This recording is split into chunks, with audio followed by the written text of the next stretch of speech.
দর্শক সবাইকে আমন্ত্রণ জানাচ্ছি নিউজ 24 এর নিয়মিত আয়োজন নিউজরুম সংলাপ অনুষ্ঠান। আপনাদের সঙ্গে আছি আমি প্লাবন রহমান। আপনারা জানেন যে অনুষ্ঠানের মধ্যে দিয়ে আমরা দিনের গুরুত্বপূর্ণ ঘটনাবলী বিষয় নিয়ে আলাপ আলোচনা করে থাকি, একই সঙ্গে বিশ্লেষণ তুলে ধরার চেষ্টা করি আমন্ত্রিত অতিথিদের।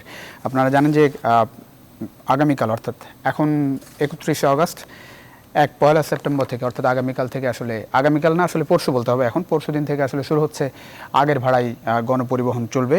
প্রত্যেক সিটে আসলে যাত্রী নিয়ে গণপরিবহন চলতে চাই সেরকম সিদ্ধান্ত। এই বিষয় নিয়ে আমরা কথা বলতে চাই। এইচএসসি পরীক্ষা নভেম্বরে হতে পারে সেরকম শিক্ষা মন্ত্রণালয়ের কাছে আসলে সুপারিশ করেছে করোনা মোকাবেলায় গঠিত জাতীয় টেকনিক্যাল কমিটি। সে বিষয় নিয়ে আমরা একটু আলাপ আলোচনা করতে চাই, একই সঙ্গে করোনা ভাইরাস পরিস্থিতি কী সে বিষয় নিয়ে আলোচনা করতে চাই। চিকিৎসা ব্যবস্থা এখন পর্যন্ত শৃঙ্খলার মধ্যে নেই, মানুষ দুর্ভোগের মধ্যে, সে বিষয়ে আমরা আলোচনায় আনতে চাই। আমাদের সঙ্গে 4 জন অতিথি আছে। দর্শক শুরুতে তাদের সঙ্গে আপনাদের পরিচয় করিয়ে দিই। আমাদের সঙ্গে আছেন গোলাম মুর্তজা, সিনিয়র সাংবাদিক, দীর্ঘদিন ধরে যিনি গণমাধ্যমের সঙ্গে যুক্ত। আমাদের সঙ্গে আছেন সুভাষ সিংহ রায়, প্রধান সম্পাদক বাংলা বিচিত্রা। আছেন নজরুল ইসলাম খান, সাবেক শিক্ষা সচিব। একই সঙ্গে আমাদের সঙ্গে আছেন ডাক্তার এম এ আজিজ, যিনি মহাসচিব স্বাধীনতা চিকিৎসক পরিষদ সচিব। আপনাদের 4 জনকে স্বাগত জানাচ্ছি নিউজ 24 এর নিয়মিত আয়োজনে। আমরা আলোচনা শুরু করতে চাই সুভাষ সিংহ রায় আপনাকে দিয়ে। সুভাষ সিংহ রায়, আমরা গণপরিবহন নিয়ে আলোচনা শুরু করতে চাই, কারণ অনেক বেশি মানুষ এর সঙ্গে সংশ্লিষ্ট, বিশেষ করে ঢাকা, একই সঙ্গে সারা বাংলাদেশেই। পয়লা সেপ্টেম্বর থেকে আগের ভাড়ায় ফিরছে গণপরিবহন। সেখানে বলা হচ্ছে যে সামগ্রিক পরিস্থিতি এবং জনস্বার্থ বিবেচনা করে এই সিদ্ধান্তে সরকার উপনীত হয়েছে। আসলে আপনার কাছে কতটা পরিষ্কার পরিস্থিতি কি, একই সঙ্গে মানে কোন যুক্তিতে এই সিদ্ধান্তে সরকার আসলো, মানে এখনকার কি এমন পরিস্থিতি যাতে করে আপনার আবার আগের ভাড়ায় ফিরে যেতে হলো? এতটা সন্তোষজনক পরিস্থিতি কিনা? না, সরকার ব্যবস্থাপনা বেশ জটিল একটি ব্যবস্থাপনা। এই রবীন্দ্রনাথ ঠাকুর বলতেন, রাজধর্ম বজ্রসু কঠিন।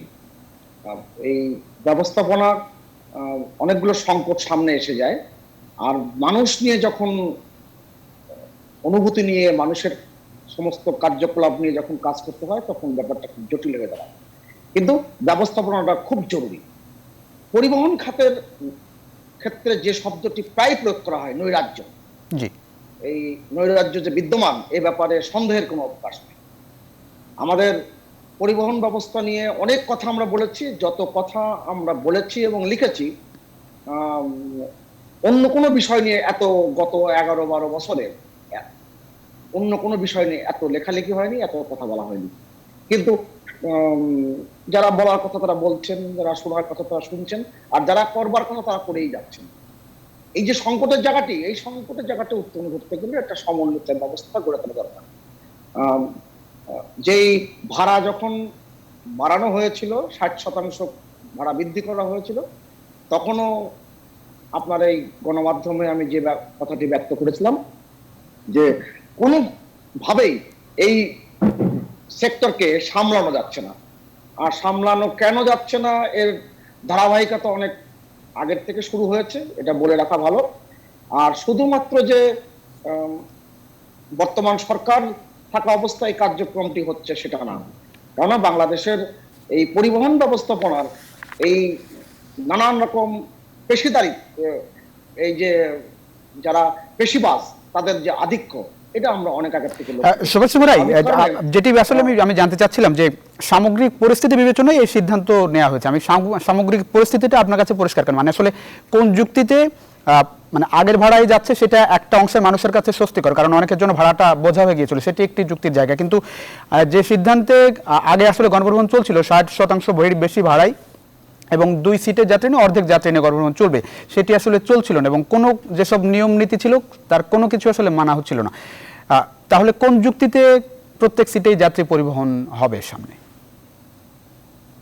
আপনার প্রশ্নের সাথে আমি আর একটা বিষয় যোগ করি, সেটা হচ্ছে যে এমন কি পরিস্থিতি, করোনা পরিস্থিতির উন্নতি ঘটলো। করোনা পরিস্থিতি উন্নত মানে হচ্ছে যে আমাদের চিকিৎসা ব্যবস্থার কি উন্নতি ঘটেছে, মানুষের স্বাস্থ্য ব্যবস্থাপনার কি উন্নতি ঘটেছে, কিংবা পরিস্থিতি কতটা উন্নতি ঘটেছে যে কারণে সরকার এই সিদ্ধান্ত আসতে বাধ্য হয়েছে, কিংবা সরকার এই সিদ্ধান্ত জানিয়েছে। আসলে কি অবস্থার উন্নতি ঘটেছে? আপনার প্রশ্ন যদি মর্মার্থ আমি মর্মে ধারণ করে থাকি, ব্যাপারটা তেমনই। কিন্তু লক্ষ্য করবার বিষয় যে ওই উন্নতির যে জায়গাটির কথা আপনি এই ক্ষেত্রে আমরা বলবার চেষ্টা করব, সেই রকম উন্নতি কিন্তু ঘটেনি। কিন্তু মানুষের ভিতরে করোনার যে ভীতিটি ছিল, সেই ভীতিটি চলে গেছে।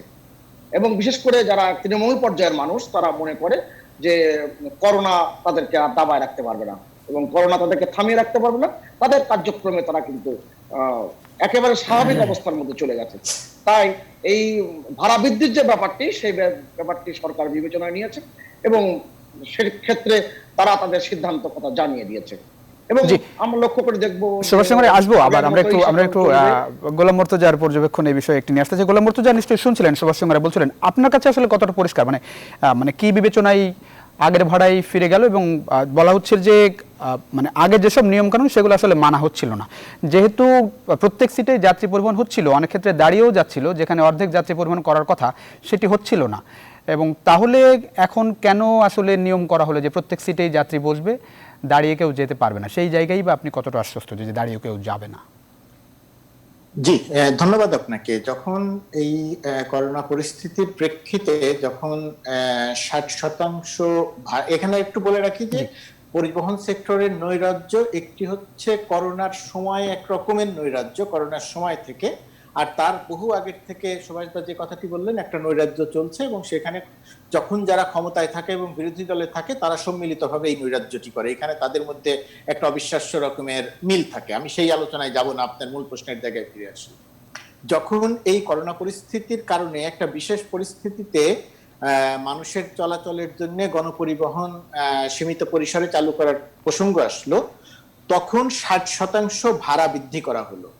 আমার জানা মতে পৃথিবীর আর কোন দেশ করোনা পরিস্থিতি যেই সময়টিতে মানুষের জনজীবন দুর্বিষহ, আয় কমে গেছে, বহু মানুষের আয় একেবারে বন্ধ হয়ে গেছে, নিম্নবিত্ত নিম্ন মধ্যবিত্ত যখন আর্থিক কষ্টে, করোনার কষ্টের প্রেক্ষিতে যখন চরম আর্থিক কষ্টে ভুগছিল, সেই সময়ে 60% ভাড়া বৃদ্ধি করে মানুষের উপরে এক ধরনের জুলুম করা হয়েছে। মালিক পক্ষের, এই পরিবহন মালিক পক্ষের চাপের কাছে নতি স্বীকার করে, অথবা যারা ভাড়া বৃদ্ধি করেছে তারাই মালিক পক্ষ, মানুষের উপর এক ধরনের জুলুম করা হয়েছিল। সেই জুলুম করার সময়ই আমরা বলেছিলাম যে কথা বলে আজকে ভাড়া বৃদ্ধি করা হচ্ছে 60%, পৃথিবীর কলকাতা সহ, মানে আমাদের পার্শ্ববর্তী শহর কলকাতা সহ, ভারতের কলকাতা সহ বহু জায়গাতে আমরা দেখেছি ভাড়া বৃদ্ধির উদ্যোগ নেওয়া হয়েছিল, কিন্তু সেই সমস্ত দেশের সরকার ভাড়া বৃদ্ধি করেনি, কিন্তু বাংলাদেশে একবারে 60% বৃদ্ধি করে দেওয়া হয়েছিল।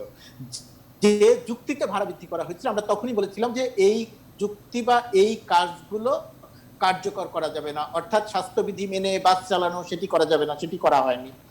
অর্ধেক যাত্রী পরিবহন করা হবে, অর্ধেক সিট খালি হবে, প্রথম 2-4 দিন 2-4টি বাসে এরকম করা হলেও তখন যেহেতু পরিবহনে বা রাস্তায় মানুষ তুলনামূলকভাবে কম ছিল, এই কারণে কিছু কিছু পরিবহনের যাত্রী কম ছিল, কিন্তু যখনই তারা সুযোগ পেয়েছে, যখনই যাত্রী সংখ্যা বেড়েছে, তখনই তারা বাস ভর্তি করে মানুষ নিয়েছে, অর্থাৎ এক সিট খালি আর এক সিটে মানুষ, এটি তারা মানেনি, কিন্তু মানুষের কাছ থেকে 60% ভাড়া বেশি নিয়েছে।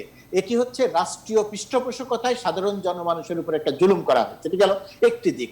এরপরে আপনি যেটা বলছেন যে এখন এই যে স্বাভাবিক করে দেওয়ার একটা প্রবণতা হলো, এখানে দুটি দিক। একটি হলো মানুষ করোনা ভীতি জয় করেছে, মানুষ করোনা ভীতি জয় করেছে, যার পেটে খাবার থাকে না তার কাছে মৃত্যু বা বাঘের ভয় বা করোনার ভয় কোনো ভয়ই তার কাছে আসলে ভয় নয়। সেই জায়গা থেকে মানুষ এক ধরনের স্বাভাবিক জীবনে ফেরার একটা চেষ্টা করছে। যে জায়গাটিতে সরকারের সতর্কতা প্রত্যাশিত ছিল, যে জায়গাটিতে সরকারের সাধারণ জনমানুষের পাশে দাঁড়ানোর কথা ছিল, আমরা সেই কাজগুলো সরকারকে করতে দেখিনি। আমরা পরীক্ষার সংখ্যা, কেন্দ্রের সংখ্যা একটি ছিল, আমি শেষ করছি, 1 থেকে বাড়িয়ে 80টি করা হলো, কিন্তু 80টি করার প্রেক্ষিতে যে সংখ্যায় পরীক্ষা করার কথা আমরা সেই সংখ্যায় দেখলাম না। একদিন 15,000 তো একদিন 9,000, একদিন 16,000 তো একদিন 12,000, অর্থাৎ পরীক্ষা আমরা ঠিক মতো করলাম না, সংখ্যা বৃদ্ধি করলাম না। বাংলাদেশের করোনার সামগ্রিক পরিস্থিতি কি সেটি আমি জানলাম না।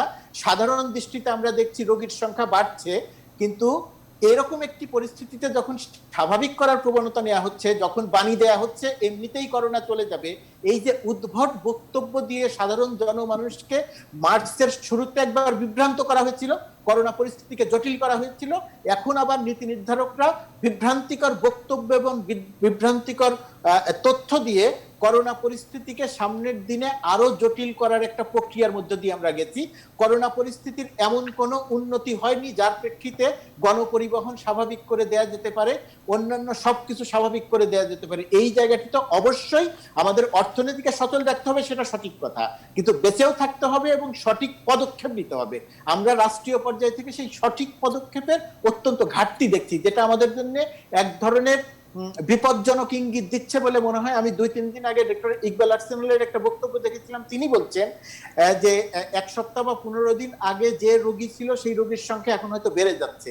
তারপরে তিনি আরেকটি কথা বলেছেন যে সারা দেশ থেকে তিনি খবর নিয়ে যে তথ্য পেয়েছেন সেটি দেখেছেন যে আগে যে সমস্ত রোগীর যে সমস্ত সিমটম ছিল তার চেয়ে এখনকার রোগীদের সিমটম আরো বেশি বিপজ্জনক হয়ে যাচ্ছে, তাদের শ্বাসকষ্টের পরিমাণ এখন আরো বেশি বেড়ে যাচ্ছে। অর্থাৎ করোনা পরিস্থিতি কোন দিকে মোড় নিচ্ছে সেটি আমরা নিরূপণ করার আগেই আমরা যে পরিস্থিতি স্বাভাবিক করে দেওয়ার চেষ্টা করলাম, এটি সম্ভবত নয়। নিঃসন্দেহে এটি খুব স্বাভাবিক, এটি সঠিক পদক্ষেপ বলে আমি অন্তত মনে করি না। সংবাদকর্মী হিসেবে আমি সারা দেশে যে সংবাদ রাখি সেই সংবাদের প্রেক্ষিতে কথা বলছি। জি, গোলাম মুর্তজা, আসবো আবার আপনার কাছে। আমরা একটু আসলেই এটি করোনা পরিস্থিতিতে কি ধরনের প্রভাব ফেলবে সেটি জানতে চাই। ডাক্তার এম এ আজিজ, আপনার কাছ থেকে জানতে চাই আসলে গণপরিবহন যে একরকম স্বাভাবিক করে দেওয়ার চেষ্টা এবং এটি একরকম নিয়ন্ত্রণহীনই, যেসব নিয়মকানুন সবসময় বেঁধে দেওয়া হয়েছে সেসব নিয়মকানুনের মধ্যে আসলে গণপরিবহন চলে না, এবং করোনাকালেও যেসব নিয়মকানুনের মধ্যে চলার কথা সেগুলোও চলেনি। এখনও আসলে প্রত্যেক সিটে যাত্রী পরিবহন করার কথা বলা হচ্ছে, দাঁড়িয়ে যাত্রী যাবে না বলা হচ্ছে, এবং স্বাস্থ্যবিধি মেনে চলবে সেই আশ্বস্ত আবারও করেছে গণপরিবহন যারা মালিক। কতটা প্রভাব ফেলবে করোনা পরিস্থিতির উপরে, ডাক্তার এম এ আজিজ? ধন্যবাদ আপনাকে। দেখুন, একটা সময় যখন 60% ভাড়া বৃদ্ধি করে স্বাস্থ্যবিধি মেনে চলার ডিক্লারেশন হলো, তখনও কিন্তু আমরা এই সেক্টরে স্বাস্থ্যবিধি মেনে চলছে বলে আমার মনে হয় না। এটা একটা অরাজক অবস্থায় ছিল গণপরিবহনে। আর এখন যে সিদ্ধান্ত, যত সিট তত যাত্রী, এটাও যে স্বাস্থ্যবিধি মেনে চলবে কিংবা এই সিদ্ধান্ত স্বাস্থ্য বিভাগের মতামতের ভিত্তিতে হয়েছে কিনা আমি জানি না। তবে এটা ঠিক যে আমরা করোনা এখন অনেকটা নিয়ন্ত্রণের পথে, এটা ঠিক, কিন্তু পরিস্থিতিটা এমন হয় নাই যে এখন স্বাভাবিক গণপরিবহন চলার মতো পরিবেশ হয়েছে বলে আমার মনে হয় না। এবং এই সিদ্ধান্তের ফলে আমার কাছে মনে হয় যে সংক্রমণ বাড়ার সম্ভাবনা থাকবে। ডাক্তার এম এ আজিজ, আপনি বলছেন নিয়ন্ত্রণের পথে, কিন্তু মৃত্যু কি কমছে না সংক্রমণ কমছে আপনার দৃষ্টিতে? অবশ্যই অবশ্যই সংক্রমণ কমেছে, মৃত্যুর হারটা যদি বলেন, মৃত্যুর হার আগে ছিল 1.26789, এখন 1.367 এরকম চলে আসছে। তার মানে মৃত্যুর হার বাড়লো? মৃত্যুর সংখ্যাটা না, আমার কথা বলতে মৃত্যুর সংখ্যাটাই একই, কিন্তু বাড়ছে এই কারণে, এটা একটা গাণিতিক নিয়মে বাড়ছে। যেমন মৃত্যুর হার ইজ ইকুয়াল টু মোট মৃত্যু বাই মোট শনাক্ত ইনটু 100। এইটা হলো গাণিতিক হিসাব। যেহেতু শনাক্তের সংখ্যাটা কম, সেই কারণে মৃত্যুর হারটা বেশি হচ্ছে। এটাও সাময়িক। যখনই একটা মহামারী নিয়ন্ত্রণের পথে আসে তখন পুরানো রোগীর হিসাব মতে এই মৃত্যুর হারটা থাকে। এইটা একটা সাময়িক পর্যায়ে থাকে। যদি ডাক্তার এম এ আজিজ, আমি যতটুকু জানি সেখানে সংক্রমণ আমরা যতটা শনাক্ত করতে পারছি তার মধ্যে সংক্রমণের হারটা 20% নিচে আসলে নামেনি। সেখানে আজকের কথা যদি বলি, এখন পর্যন্ত যতটা টেস্ট হয়েছে, শনাক্ত হয়েছে, তার মধ্যে 20.3 মতো হচ্ছে শনাক্তের হার, সংক্রমণের হার 1, আর মৃত্যুর হার হচ্ছে 1.37। নিশ্চয়ই শুরু থেকে এই অবস্থার মধ্য দিয়ে বাংলাদেশ যাচ্ছে, কমছে না কেন আসলে? গত 3 সপ্তাহে এভারেজ যদি মৃত্যু ধরেন 45, এভারেজ গত 3 সপ্তাহে মৃত্যুর সংখ্যাটা বাড়ে নাই। মৃত্যুর সংখ্যাটা না, মৃত্যুর হারটা যে বাড়লো কারণটা আমি বললাম, এটা গাণিতিক হিসাব। সুতরাং আমরা যদি সার্বিক ভাবে দেখি, সুস্থতার হার কিন্তু 38 থেকে 42 অনেক দিন ছিল, 2-3 মাস ছিল। আর পরবর্তী এখন কিন্তু মৃত্যু সুস্থতার 64 পয়েন্টের উপরে। সুতরাং এখানে অ্যাচিভমেন্ট আছে আমাদের। হাসপাতালগুলো এখন কিন্তু রোগী খুব একটা নাই, অনেকটা শূন্য, 70% বেড শূন্য। আর আপনি যদি দেখেন এই যে টেলিমেডিসিন সার্ভিস অনেকটা জনপ্রিয়, এখন মানুষ কিন্তু ঘরে বসে টেলিমেডিসিন সার্ভিস দিচ্ছে। তারা একটা কনফিডেন্সিয়াল লেভেলে চলে গেছে এবং মানুষ কিন্তু একটা কনসিয়াস পিপল, সবার ক্ষেত্রে বলবো না, একটা বড় গ্রুপ তারা এখন খুব কনসিয়াস। আর সুতরাং এই সব বিবেচনায় যদি দেখেন, আমরা এই সাউথ এশিয়ার রিজনে অন্যান্য দেশের কথা, যদি পাশের দেশের কথা চিন্তা করেন, অনেক দেশের সেকেন্ড ওয়েভ এখন আসছে, জি। সব মিলে কিন্তু আমাদের দেশের এই সূচক গুলা অনেকটা কমফোর্টেবল। এবং না, আমি কিন্তু মৃত্যুর হার, সংক্রমণের হার, মৃত্যুর হার, সংক্রমণের হার সেটি কমছে না কেন মনে হয়? না, মৃত্যুর হারটা আমি তো বললাম, মৃত্যুর সংখ্যা কিন্তু একই আছে গত 3 সপ্তাহে। হারটা বেড়েছে কারণ হলো, হারটা এটা হিসাব হয় গাণিতিক হিসাবে, যে কতজন মৃত্যু ডিভাইডেড বাই কতজন শনাক্ত ইনটু 100, এই হিসাবটাতে পার্সেন্টেজটা আছে। যেহেতু শনাক্তের সংখ্যাটা কম, এই জন্য মৃত্যুর হারটা বেশি আসছে। এমনি মানে নিয়ন্ত্রণে রাখা একটা পর্যায়ে এসে কমে যাবে। জি, আসবো আপনার কাছে। আমরা একটু যেতে চাই নজরুল ইসলাম খান আপনার কাছে।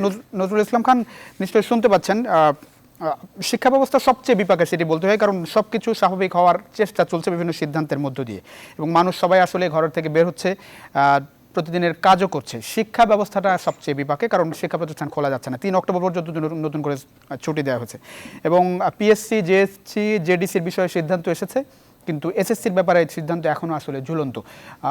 যেটি আসলে যে আপনার যে করোনা মোকাবেলায় যে আপনার জাতীয় টেকনিক্যাল কমিটি রয়েছে, সেটির পক্ষ থেকে, তাদের পক্ষ থেকে শিক্ষা মন্ত্রণালয়ের কাছে আসলে সুপারিশ করা হয়েছে যে নভেম্বরে স্বাস্থ্যবিধি মেনে পরীক্ষা নেওয়া যেতে পারে এইচএসসি। কিভাবে দেখেন? দেখুন, শিক্ষা আমি যেভাবে দেখি সেটা হচ্ছে জীবনের জন্য প্রস্তুতি। আর দ্বিতীয়ত যে কোভিড এসেছে, এটা আমরা যদি পুরোনো দিনের ইতিহাস দেখি, কয়েক হাজার বছরের, তাহলে আমি প্রথম থেকে বলে আসছি মিনিমাম 2 বছর থাকবে। আর এখন যদি আমি হিসাব করি, আমরা দেখেছি যে গত 4-5 মাসে মাত্র অ্যান্টিবডি হয়েছে 9%। তাহলে আমি যদি 11 দিয়ে গুণ করি, 9-11-99, তার মানে হচ্ছে আপনি দেখেন 5 মাসে যদি এই 9% হয়, তাহলে মিনিমাম 4 বছর চলবে সেই হিসাবে। ঠিক আছে, তারপরেও সেটা কমুক হয়তো। আর অন্যভাবে যদি বলি, এটা এখন প্যান্ডেমিক একটা অবস্থা, এরপরে হয়তো এপিডেমিক, তারপরে এন্ডেমিক, কোনো কোনো জায়গায় এটা থেকে যাবে, সেখান থেকে বিস্তার হবে, যেহেতু এত বেশি ছোঁয়াচে। তো পৃথিবীর ইতিহাস দেখলে আমরা যদি 2014 সালে প্রকাশিত একটা বই, সেটাও একটু মনোযোগ দিয়ে দেখি, big farms produce big flu. আধুনিক কালে বড় বড় ফার্ম, যেটা মুরগি হোক বা গরুর হোক বা মাংসের, যেটা আগের আমলে একটা খাসি জবাই হলে হয়তো একটা পাড়ার থেকে আসতো, অল্প কিছু খেত, কিন্তু এখন একটা ফার্ম সেটা সারা দেশে ছড়িয়ে যায় তাদের যে প্রোডাক্ট। সুতরাং এই বিষয়গুলো যদি আমরা মাথায় রাখি, আমার মনে হয় না এত সহজে এটা শেষ হবে। প্রথম থেকে আমি বলছি কমন সেন্স থেকে।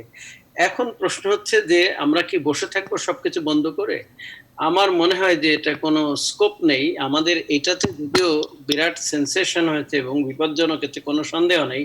আমরা যদি তুলনা করি অন্য জিনিসের সাথে, আমরা দেখেছি মাসে প্রায় 450 জন রোড অ্যাক্সিডেন্টে মারা যায়, কিন্তু কাউকে কোনো কথা বলতে দেখিনি। এটা যেহেতু বৈশ্বিক ব্যাপার, সেই জন্য আমরা হয়তো একটু সচেতনতার সাথে কথা বলছি। আমার মনে হয় পরীক্ষার ডিসিশন হয়েছে, ঠিক হয়েছে, এটা পরীক্ষা নেওয়া উচিত। বাট পরীক্ষা গুরুত্বপূর্ণ না এখানে, হচ্ছে যেহেতু ইন্টারমিডিয়েট আগের থেকে পড়া হয়েছে, সেই জন্যই পরীক্ষা হতে পারে। গুরুত্বপূর্ণ হচ্ছে টিচিং লার্নিং। যদি টিচিং লার্নিং না হয়, লেখাপড়া না হয়, তাহলে পরীক্ষা নিয়ে বা কি হবে? তো এখানে যেহেতু আগের থেকে শেষ ছিল তাদের সিলেবাস, সেই পরীক্ষাটা হতে পারে। আর প্রথম থেকে যেটা দরকার ছিল, যারা এর সাথে জড়িত, তাদের অনলাইনে লেখাপড়া জোরদার করা উচিত ছিল। দ্বিতীয়ত হচ্ছে অফলাইনে, আমি এর আগেও এক্সপ্লেইন করেছি কিভাবে অনলাইনের কথা বলা দরকার নেই, অফলাইনে আমি মনে করি। নজরুল ইসলাম, আমি একটু যোগ করব, সেটি হচ্ছে যে শিক্ষামন্ত্রী গতকাল, মানে আমি এই 12টা না, আর আগের দিন, মানে 29 অগাস্ট তিনি বলেছেন যে মানে যে অবস্থা, তাতে করে কোনোভাবেই মানে শিক্ষা প্রতিষ্ঠান খোলার সুযোগ নেই, একই সঙ্গে পরীক্ষা নেওয়ার বাস্তবতাও নেই। স্বাস্থ্য ঝুঁকিতে কোনোভাবেই সরকার যেতে চায় না, এবং সেই জায়গায় এরকম সুপারিশ। আমি একটু জানতে চাই যে স্বাস্থ্যবিধি তো আসলে খুব বেশি মানানো যাচ্ছে না মানুষদেরকে, সেই জায়গায় যদি পরীক্ষা হয়, স্বাস্থ্যবিধি মানানোটা কতটা চ্যালেঞ্জ মনে হয় আপনার কাছে? দেখুন, এখন যারা অভিভাবক আছে তারা কিন্তু প্রতিনিয়ত বাইরে যাচ্ছে এবং ঘরে যাচ্ছে, সুতরাং এখনো কিন্তু স্বাস্থ্যবিধির কিছুই নেই। আমি গত 1 মাসের ভিতরে কুড়িগ্রাম থেকে আরম্ভ করে কক্সবাজার পর্যন্ত গেছি সব জায়গায়, এবং আমার যেটা অভিজ্ঞতা, এটা গ্রাম অঞ্চলে এবং হাট বাজারে 5% ইউজ করে বড় জোর, তাও না, আমার মনে হয় 1-2%, একেবারে মানে না। শহরে যারা ইউজ করে তাদের অনেকেই ওই গরুর ঠুসির মতো সুযোগ পেলে খুলে ফেলে, নাকটা বের করে দেয়। সুতরাং এটা মোটেই স্বাস্থ্যবিধি মানবে না, এবং বাংলাদেশে কালচারালি কিন্তু বাংলাদেশের লোক ইনডিসিপ্লিন, এটা মানানো কোনো মতেই সম্ভব না। পুলিশ দিয়ে, আর্মি দিয়ে এটা ইম্পসিবল। তাহলে কি প্রভাব সচেতন করলে তাহলে পিঠ থেকে গেছে। আমার সাংবাদিক ভাই যথার্থই বলেছে যে এখন আর তাদের রুটি রুজি হচ্ছে সবচেয়ে জীবনের, ওইটাই হচ্ছে ইনস্ট্যান্টানিয়াসলি বাঁচার বিষয়টা, লং টার্মে তাদের চিন্তা করার সময় নেই। আমি মনে করি এই পরিস্থিতিতে অন্য দেশেও যদি আমরা দেখি সেখানে খুলে দিয়েছে। আমাদের এইটা এখন কি চিকিৎসার ভ্যাকসিন আসছে, আসেনি। ভ্যাকসিন আসলেও আমি নিশ্চিত আমি বলতে পারি যে সবাইকে দেওয়া সম্ভব হবে না, এক্সপেন্সিভ হবে, না হলে কেউ না কেউ হয়তো এর বাইরে থাকবে। আর তাছাড়া এত শর্ট পিরিয়ডে, আমার সায়েন্স ব্যাকগ্রাউন্ড থেকে বুঝি যে এত শর্ট পিরিয়ডে যে ভ্যাকসিন হবে সেটা বিগ স্পেকট্রামে হবে না। সুতরাং দেখা যাবে যে ওই দ্বিতীয়বারও কিছু লোকের হবে, যদিও নরমালি আমরা জানি যে ভ্যাকসিন দিলে আর হয় না। জি জি, নজরুল ইসলাম খান, আসবো আবার আপনার কাছে। আমরা একটু আবারও সুভাষ সিংহরে আপনার কাছে আসতে চাই। সুভাষ সিংহরে, আমি একটু বাংলাদেশ প্রতিদিনের শিরোনাম বলতে চাই আজকের, যেটি সংবাদপত্র গতকাল হয়ে গেল আর কি, চিকিৎসায় কোনো আসলে নিয়ন্ত্রণ নেই, যেটি হচ্ছে পিপিই নিয়ে হাসপাতালে বাণিজ্য চলছে। একজন ডাক্তার যদি রাউন্ড দেন পিপিই পরে, সেই পিপিইর বাবদ বাজেট প্রত্যেক ওই ওয়ার্ডের যারা রোগী তাদের প্রত্যেকের যে বিল ধরা হয়, প্রত্যেকের কাছ থেকে একটা বড় অঙ্কের ফি নেওয়া হয়, যদিও তিনি একবারই ভিজিট করেন। ইচ্ছে মতো টেস্ট ফি নেওয়া হচ্ছে। এটির দীর্ঘদিন ধরেই একরকম অরাজকতা, যে যার মতো টেস্ট ফি নেয় যে কোনো টেস্ট করতে গেলে। চিকিৎসকের ভিজিটের ফি নিয়েও আসলে নির্ধারিত না। একজন প্রফেসর যে ভিজিট নেন তার থেকে নিচের মানে সহকারী অধ্যাপক টাইপের যারা আছেন তারা তার থেকে বেশি ভিজিটও নেন। মানে সব মিলিয়ে এখন পর্যন্ত চিকিৎসা ব্যবস্থায় নিয়ন্ত্রণ নেই। সেই জায়গায় মানে কেন, আপনার চোখে একটু জানতে চাই। না, খুব সঙ্গত কারণেই এই শিরোনামটি হয়েছে, এবং আপনার প্রশ্ন করাটাও খুব স্বাভাবিক। আমি শুধু এর আগের পর্বে গোলাম মুর্তজার দু একটি বাক্য নিয়ে আমার সামান্য প্রতিবাদের সুর থাকবে। সেটা হচ্ছে, রাষ্ট্রীয় পৃষ্ঠপোষকতায় অরাজকতাকে কায়েম করা হয়েছে, যদি আমি ঠিক বুঝে থাকি। এই কথাটার আমি তীব্র প্রতিবাদ করছি এ কারণেই, সারা পৃথিবীর যে ব্যবস্থাপনা, সেই ব্যবস্থাপনার দিকে নিশ্চয়ই গোলাম মুর্তজা আমার চেয়ে বেশি খবর রাখবেন, কেননা সংবাদপত্র, গণমাধ্যম ব্যবস্থাপনা আমার চেয়ে উনি অনেক অনেক দক্ষ, এটা আমি সবসময় স্বীকার করি।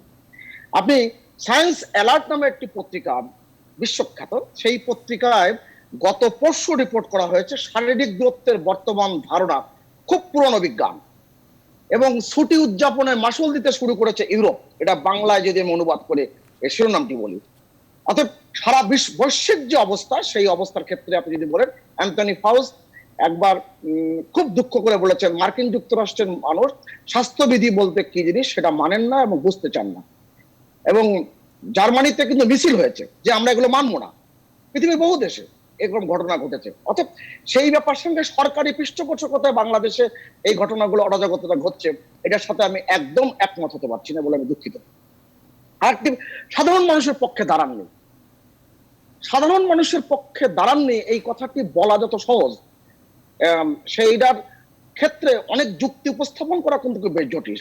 আপনাকে বলি, 1918 সালে যখন স্প্যানিশ ফ্লু হয়েছিল, তখন প্রথম ধাক্কায় কিন্তু যত মানুষ আক্রান্ত হয়েছিল, দ্বিতীয় ধাক্কা কিন্তু তার চেয়ে বেশি মানুষ আক্রান্ত হয়েছিল।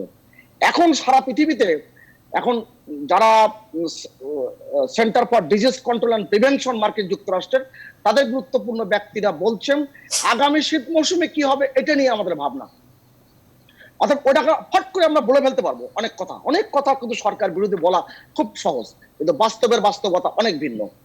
কার্যত আমি শিক্ষা ব্যবস্থার কথা, যে প্রসঙ্গটি আলাপ হচ্ছিল, শিক্ষা ব্যবস্থার যে অনিশ্চয়তার মুখে পড়েছে শুধু বাংলাদেশে না, সারা পৃথিবীতে অনিশ্চয়তার মধ্যে পড়েছে। আপনি যদি শুধুমাত্র উন্নত বিশ্বের দিকে যে তাকান, সেখানেও দেখবেন স্কুল একবার খুলে দেওয়া হচ্ছে, আবার পিছিয়ে এসে বলা হচ্ছে। সুভাষ সিংহ রায়, আমি একটু যোগ করি, সেটা হচ্ছে আপনি রাষ্ট্রীয় পৃষ্ঠপোষকতার কথা যেটি গোলাম মুর্তজা বলেছিলেন, আপনি বললেন, আমি একটু গোলাম মুর্তজার প্রতিক্রিয়া জানতে চাই। আসলে গোলাম মুর্তজা নিশ্চয়ই শুনছিলেন। না না, শুনছিলাম। প্রথমত কথা, আমি একটি কথা বলবো এবং সেই কথার প্রেক্ষিতে একটা প্রতিবাদ আসবে বা ভিন্ন মত আসবে, সেটাকে আমি স্বাগত জানাবো। সুভাষদা যে কথাটি বলছে এটিকে আমি স্বাগত জানাচ্ছি। আমি রাষ্ট্রীয় পৃষ্ঠপোষকের কথা বলেছি দুটি জায়গাতে। 60% ভাড়া বৃদ্ধি করা হয়েছে মালিক পক্ষ শ্রমিক পক্ষের সম্মিলিত দাবির প্রেক্ষিতে সাধারণ জনমানুষের বিপক্ষে গেছে এই সিদ্ধান্তটি। সাধারণ জনমানুষের উপরে এক ধরনের জুলুম করা হয়েছে, আমি বলেছি সেই কথা। এই যে 60% ভাড়া বৃদ্ধি, এটি যদি রাষ্ট্রীয় পৃষ্ঠপোষকতা দিয়ে বৃদ্ধি করা না হতো তাহলে এই ভাড়াটি বাড়তো না।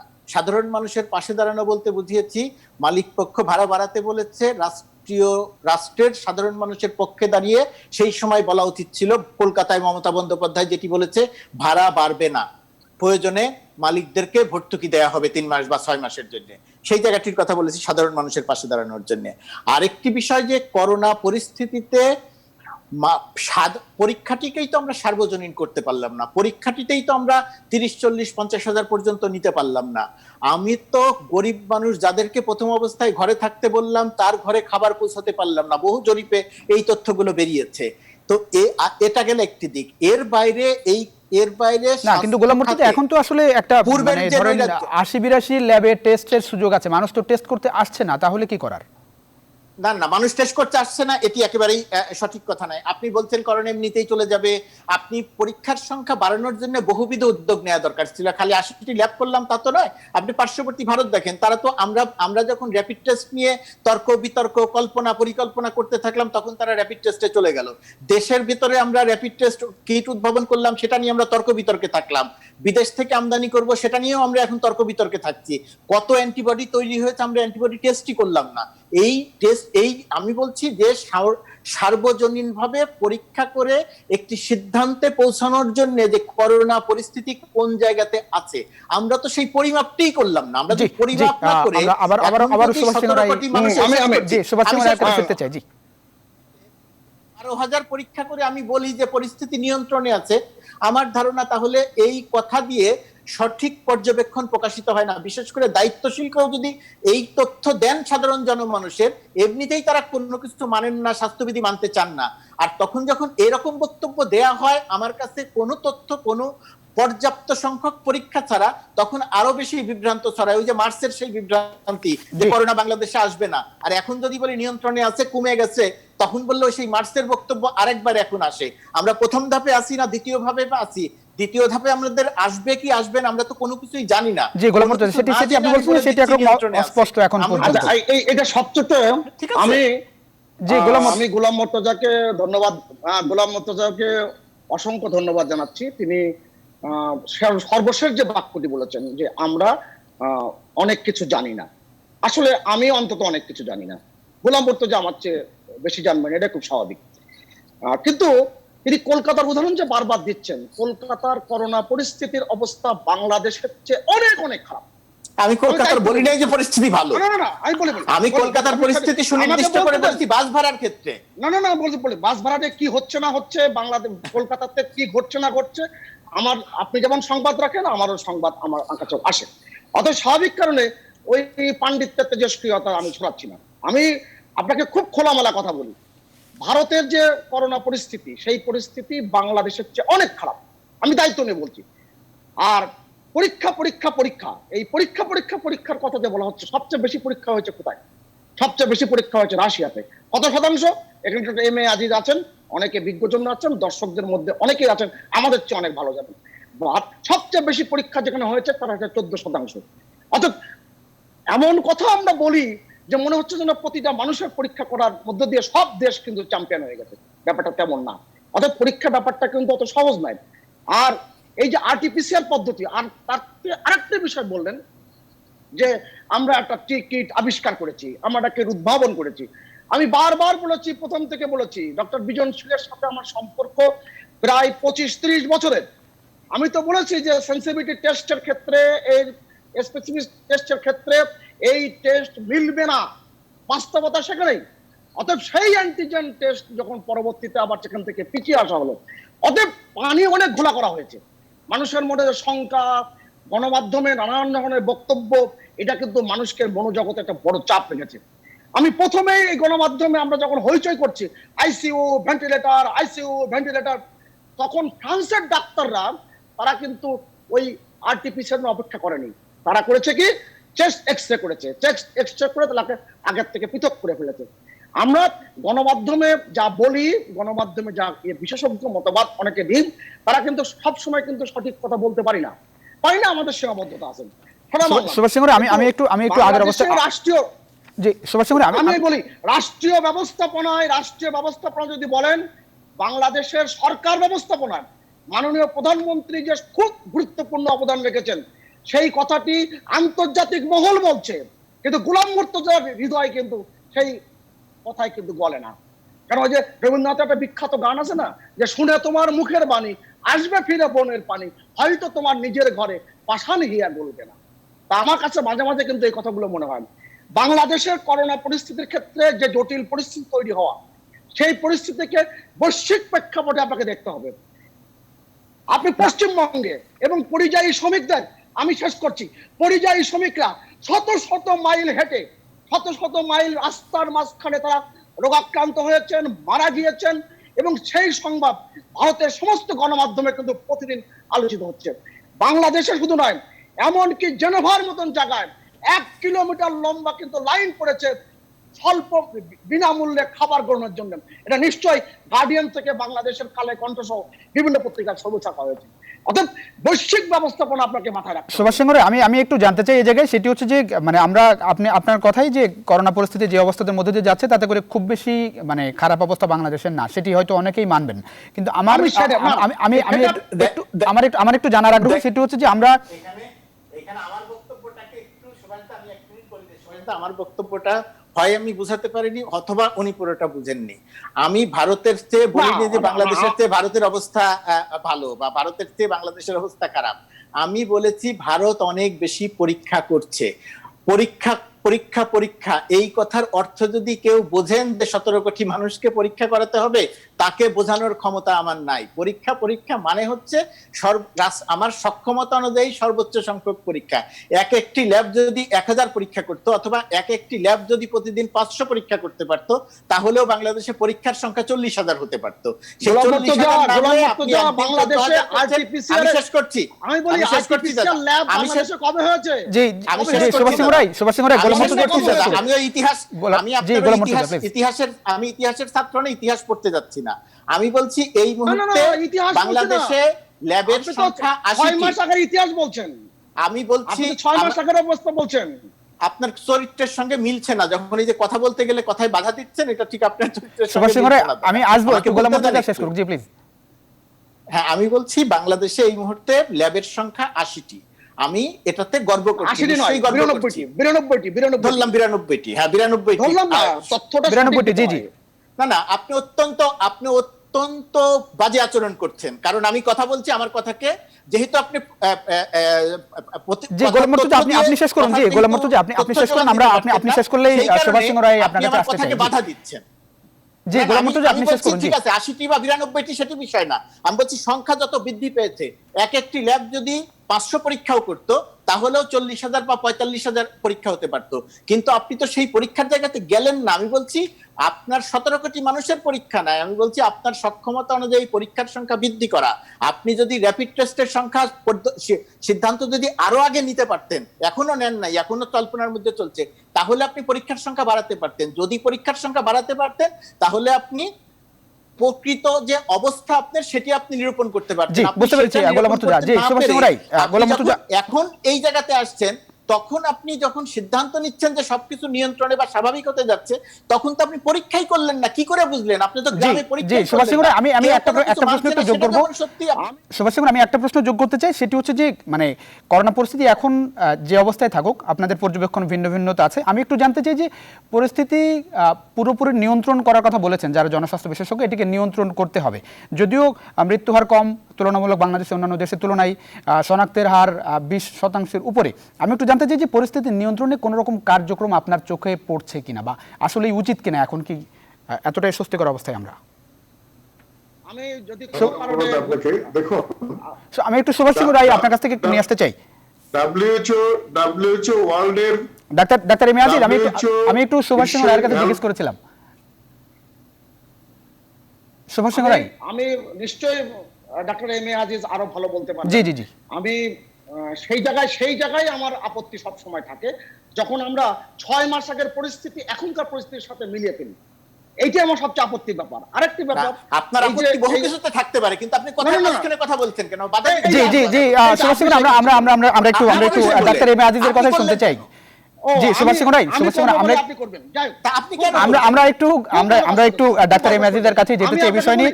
আমরা আবার আসবো সুভাষ সিং রাই, আবার আসবো গোলাম মর্তুজা আপনাদের কাছে আবার আসবো। আমরা একটু এম এ আজিজ আপনার পর্যবেক্ষণই জানতে চাই। আমি যেটা জানতে চাচ্ছিলাম যে বাংলাদেশের এখন যে বাস্তবতা, অনেকের কাছেই এটি স্বস্তিকর এবং মানুষের মধ্যে আসলে ভীতিও কেটে গেছে, কিন্তু মানে সরকারের পক্ষ থেকে কিংবা স্বাস্থ্য অধিদপ্তর, স্বাস্থ্য মন্ত্রণালয় যারা দায়িত্বপ্রাপ্ত করোনা পরিস্থিতি নিয়ন্ত্রণে বা মোকাবেলায়, তাদের কোন রকম কার্যক্রম কি আসলে প্রয়োজন নেই কিংবা কার্যক্রম দেখেন কিনা এখন আর? ডাক্তার এম এ আজিজ আমাকে জি। দেখুন, WHO সারা ওয়ার্ল্ডের হেলথ স্ট্যাটিস্টিক নিয়ে কাজ করে। WHO এই মহামারীর কোভিড-19 এর ব্যাপারে সব মেসেজ জানে না, বিভিন্ন সময় বিভিন্ন ইনফরমেশন দিচ্ছে, তাদের পজিশন চেঞ্জ হচ্ছে, স্ট্যাটিস্টিক চেঞ্জ হচ্ছে, ডিসিশন চেঞ্জ হচ্ছে। সুতরাং WHO যে জায়গায় জানে না, আমরা বাংলাদেশের মানুষ জানবো কিংবা সরকার জানবে, ডাক্তাররা জানবে, এটা আশা করা উচিত না। এই ভাইরাসের কোনো ট্রিটমেন্টও নাই। এটা সতর্কতামূলক, আসলে এটা বড় জিনিস। এবং যে সমস্ত ট্রিটমেন্ট আছে WHO এখনো সেভাবে রিকগনাইজ ট্রিটমেন্ট নাই, বিভিন্ন রেজিমের চিকিৎসা চলছে।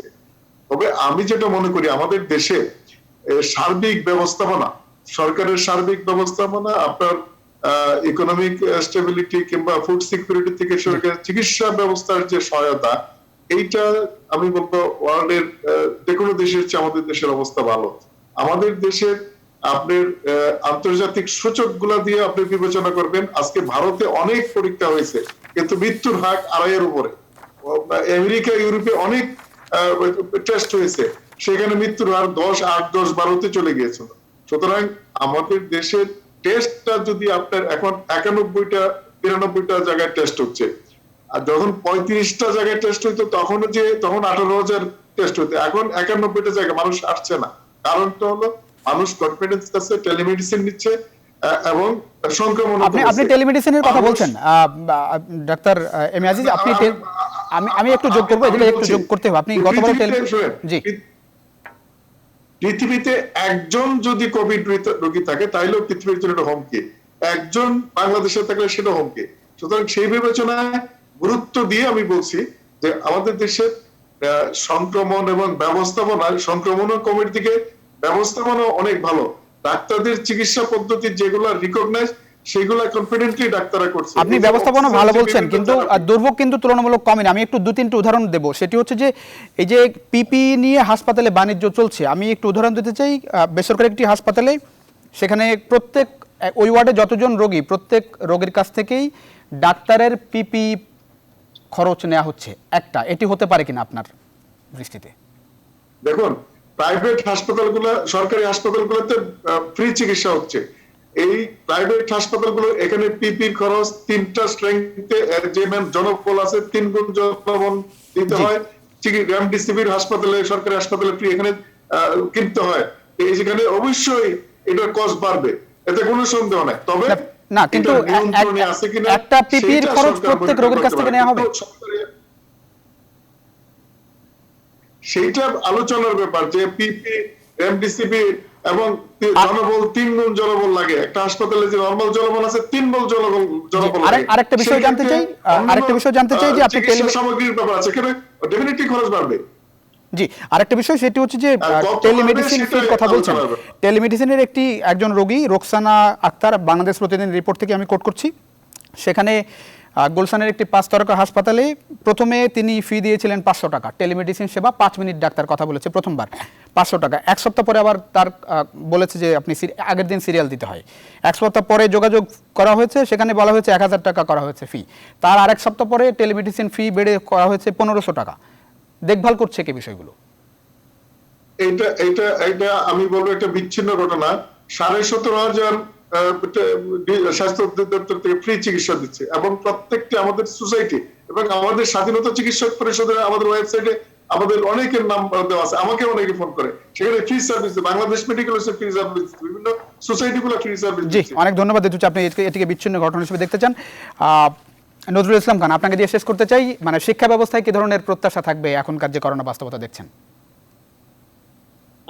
আমি মনে করি যে আমাদের প্রস্তুতি থাকবে ডুয়েল মোডে, হাইব্রিড মোডে, মানে অনলাইনে সবাইকে বলতে হবে এটা সম্ভব, কিন্তু যেখানে কিছু এলাকায় অনলাইনে হয়তো অসুবিধা হতে পারে সেখানে যারা মোবাইল সার্ভিস প্রোভাইডার আছে তাদের সাথে কথা বললে এটা ইমপ্রুভ করা সম্ভব। আমার নিজের অভিজ্ঞতা আছে এটা। তৃতীয় জি এখন সময় একেবারে শেষ, অনেক ধন্যবাদ দিতে হচ্ছে গোলাম মুর্তজা, সুভাষ সিংহ রায়, নজরুল ইসলাম খান, ডাক্তার ইমাজিজ, আপনাদের চারজনকে অসংখ্য ধন্যবাদ নিউজ 24 আপনাদের মূল্যবান সময় এই রাতে আসলে দেওয়ার জন্য। এই ছিল নিউজ রুম সংলাপ।